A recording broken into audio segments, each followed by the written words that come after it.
Mon micro est tombé en panne, donc on va faire la vidéo sans micro. Donc tu as plus de 40 ans, 45 ans, 50 ans, et tu essaies beaucoup de choses pour perdre du poids. Et malgré tous tes efforts, tu n'y arrives pas. Tu manges sainement, tu fais beaucoup de sport, tu fais beaucoup de cardio, et malgré tout ça, qu'est-ce que tu constates? C'est que tu constates que ton corps est de plus en plus gras, tu es de plus en plus fatigué, tu n'as pas d'énergie, et tu te dis qu'au final, ton médecin ou ta copine a sûrement raison. C'est l'âge, tu ne peux rien faire. Et dans cette vidéo, je vais te dire que ces personnes ont totalement tort. Ce n'est pas une question d'âge, c'est une question de méthode. Mais avant tout, je t'invite à t'abonner à cette vidéo, à cette chaîne, pour ne pas rater mes prochaines vidéos qui auront lieu une fois par semaine. Cette fois-ci, j'y tiens correctement. Je ne vais pas abandonner, je vais être discipliné, on va en parler dans la vidéo, pour que vous soyez informés des méthodes pour être en forme, améliorer sa longévité après 40 ans. Donc, je me présente, je m'appelle Joris, ça fait plus de 10 ans que j'aide les femmes avec mon équipe. Nous avons créé la méthode BEM, qui est une méthode sur 3 mois pour vous apprendre à manger en bonne quantité et en bonne qualité et à faire un sport qui permet de remonter le métabolisme. Donc, vous avez pu voir, pour ceux qui me connaissent, que j'ai pris un peu de masse. Oui, j'ai tenté à la prise de masse, comme certains, peut-être volontairement ou involontairement. Donc, on est passé de 95 à 99 kg et avec ma nouvelle application, vous allez voir le changement d'ici, je me donne jusqu'à juin. Revenons au sujet de la vidéo. Pourquoi, après 40 ans, la majorité des femmes, parce que je m'adresse surtout aux femmes, parce que ma méthode est dédiée aux femmes, ont du mal à perdre du gras? Comme je vous l'ai dit, beaucoup de personnes, beaucoup de femmes vont essayer des méthodes dites miracles. Elles vont faire beaucoup de cardio, elles vont manger très peu, certaines vont manger une fois par jour, certaines vont manger sainement, mais tout ça, c'est du hasard. On ne fait pas les choses au hasard. Prenez le cas de la fusée Ariane, la fusée d'Elon Musk. Si on dévie d'un centimètre la trajectoire, on peut se retrouver autre part que sur la Lune. Bon, on ne sait pas si on a vraiment été, mais juste pour vous dire que tout ce qui se mesure peut être amélioré. Et votre problème, c'est que vous ne savez pas du tout où vous allez. Donc, l'erreur numéro 1 qui vous empêche de vous sentir bien dans votre peau et de perdre du gras après 40 ans, c'est que premièrement, vous ne savez pas ce que vous avez dans votre assiette. Beaucoup de personnes me disent, quand je pose la question, est-ce que tu manges sainement? Elles me disent, oui, je mange sainement. Deuxième question, est-ce que tu connais la quantité de macronutriments que tu manges pour perdre du gras sans jamais avoir faim? Et là, 100% des personnes qui répondent à cette question me disent, non, Joris. Je n'ai aucune idée, je mange sainement. Il ne suffit pas de manger sainement pour perdre du gras. Il faut manger en bonne quantité. Prenons le cas d'une voiture. Une voiture, il faut un carburant. Si vous avez une voiture diesel et que vous mettez de l'essence, vous allez abîmer le moteur. Votre corps, c'est pareil. Pour fonctionner correctement, il a besoin d'une quantité précise, qui peut s'ajuster un peu, de protéines, lipides et glucides. Donc, ce qui fait que beaucoup de personnes vont manger sainement, mais en mauvaise quantité. Et la plupart de ces personnes, comme elles ont peur de manger, ne mangent pas assez. Donc, première chose à vous poser, première question à vous poser quand, après 40 ans, vous avez du mal à perdre du gras, c'est est-ce que je mange en bonne quantité? Est-ce que j'ai la bonne quantité de protéines? Est-ce que j'ai la bonne quantité de lipides? Est-ce que j'ai la bonne quantité de glucides? Et dis-le en commentaire, est-ce que tu connais tes macronutriments? J'en parle dans la majorité de mes vidéos, mais c'est l'un des points les plus importants. Après 40 ans, on ne fait plus les choses au hasard. Ce qui marchait à 30 ans ne marche plus à 40, 50, 60 ans. Deuxième chose, on va parler de l'activité physique. Marcher, faire de la natation, faire un sport qui vous plaît. Beaucoup de personnes vont me dire, il suffit de faire un sport qu'on aime. C'est très bien. Mais, encore une fois, à partir de 40 ans, on ne fait pas un sport qu'on aime. On peut le faire, mais il faut faire également un sport utile.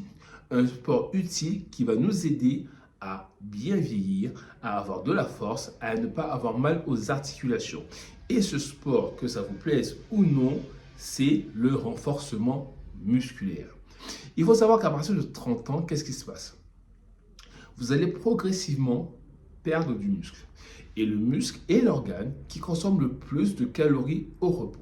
C'est pour cela que vous voyez des personnes avec une bonne masse musculaire, moi j'en ai une bonne, je peux manger beaucoup plus que quelqu'un qui a le même poids que moi, mais qui a un gros pourcentage de masse grasse. Tout simplement parce que plus vous avez du muscle, plus vous allez consommer des calories au repos. Et non seulement avoir du muscle vous permet de brûler plus de calories au repos, ça permet également d'avoir beaucoup plus de force, d'avoir moins mal aux articulations, d'avoir moins mal au dos. Ça joue également sur la sensibilité à l'insuline, comme je vous l'ai dit.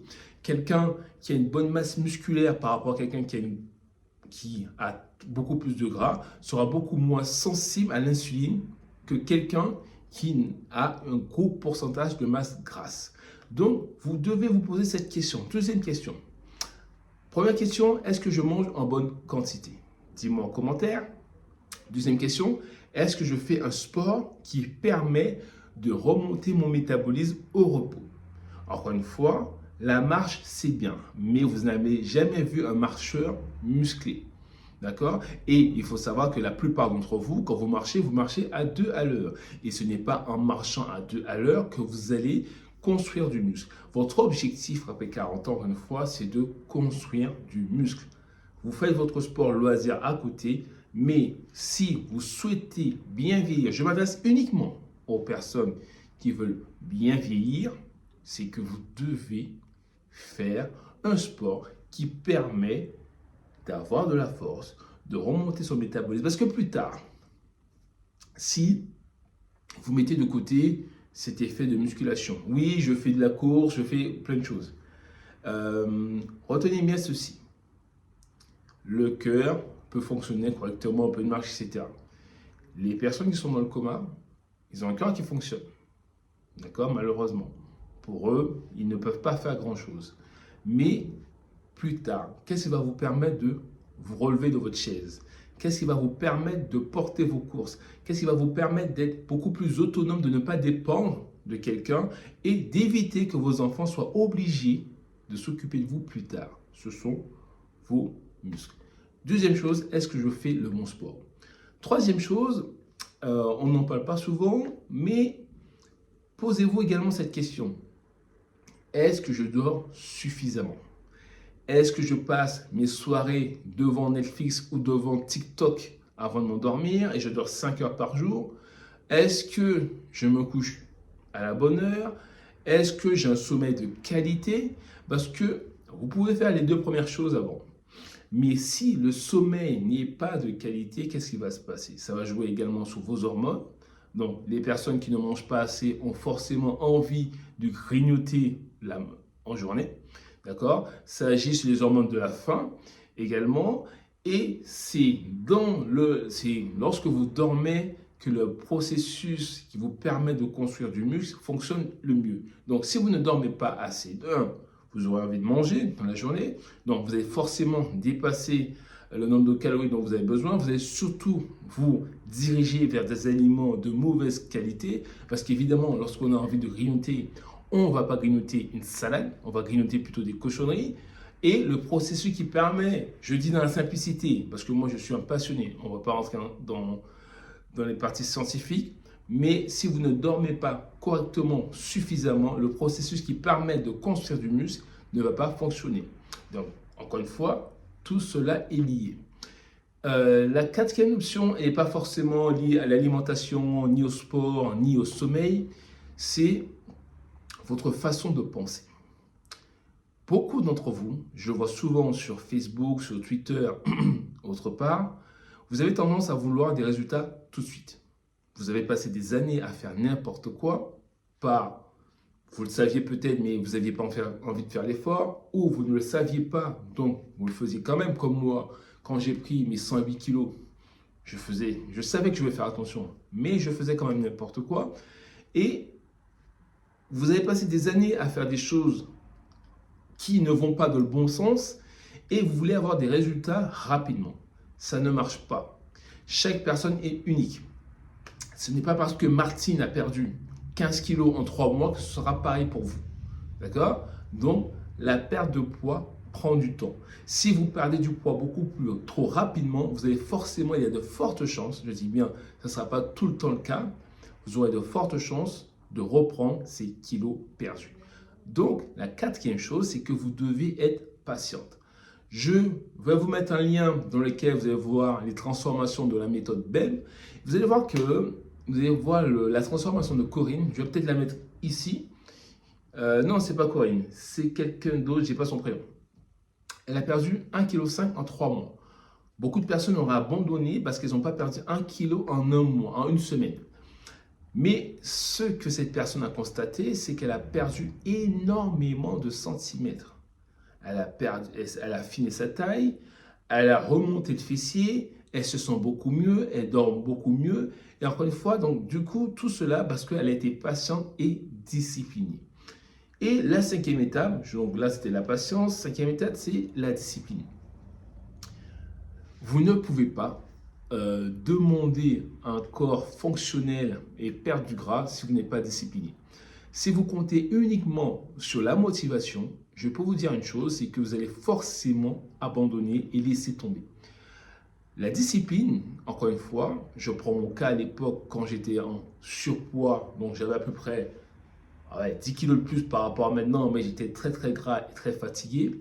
La discipline vous permet de faire les choses même quand vous n'avez pas envie.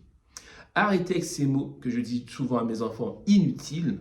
C'est les mots j'ai la flemme, j'ai pas envie. Ces mots, ces expressions ne vous permettront pas d'arriver à votre objectif. Les gens ne se rendent pas compte tout ce qu'il y a derrière le fait d'être discipliné. Moi, je sais très bien. Je peux vous dire quelque chose. On ne sait pas forcément ce qui va se passer après 12 mois de discipline. On ne sait pas combien de kilos vous allez perdre, quel physique vous aurez, mais ce qui est sûr, c'est que vous allez améliorer votre physique et que vous allez vous sentir bien dans votre peau. Mais les personnes pas disciplinées, je peux vous prédire quelque chose. C'est que dans quelques mois, vous serez au même point, voire pire. C'est comme moi avec les vidéos YouTube. Je ne suis pas du tout discipliné. Ça fait des années que la chaîne existe, mais si j'étais discipliné comme je me le suis engagé cette année, je serais peut-être à 50 000 ou 100 000 abonnés. La discipline permet de faire les choses même lorsqu'on n'en a pas envie. Aujourd'hui pour cette vidéo, j'ai dit à ma femme, chérie, je vais faire la vidéo, il faut la faire. Et je l'ai faite. Donc, mettez-moi un like pour me remercier, pour me féliciter d'avoir fait cette vidéo. Et encore une fois, si après 40 ans, vous n'avez pas perdu du poids, ce n'est pas une question de fainéantise, etc. C'est tout simplement parce que vous n'avez pas les bonnes méthodes, vous n'avez pas les bonnes métriques. Là, on rentre dans les métriques basiques que la majorité des personnes ne connaissent pas. Mais après, si vous suivez ces métriques et que malgré tout ça, vous n'avez pas de résultats, il faut aller encore plus loin. Faire des analyses sanguines, voir s'il n'y a pas des problèmes hormonaux, etc. Mais avant de faire ces études, ces analyses, assurez-vous de vous poser les bonnes questions. Est-ce que je mange correctement? Est-ce que je fais un bon sport? Est-ce que je suis discipliné? Est-ce que je dors correctement? Est-ce que je suis patiente? Voilà. C'était tout pour moi. Donc, n'hésitez pas à vous abonner à cette chaîne et dites-moi en commentaire quel âge vous avez et quel est votre objectif pour 2026. Combien de kilos vous avez à perdre? Et si vous voulez en savoir plus sur la méthode BEP qui aide des milliers de femmes de plus de 40 ans à se sentir bien dans leur peau, vous avez juste à cliquer sur le lien qui se trouve juste ici. Et moi, je vous dis à la semaine prochaine. Et vous allez voir que forcément, le visage va s'affiner. À bientôt.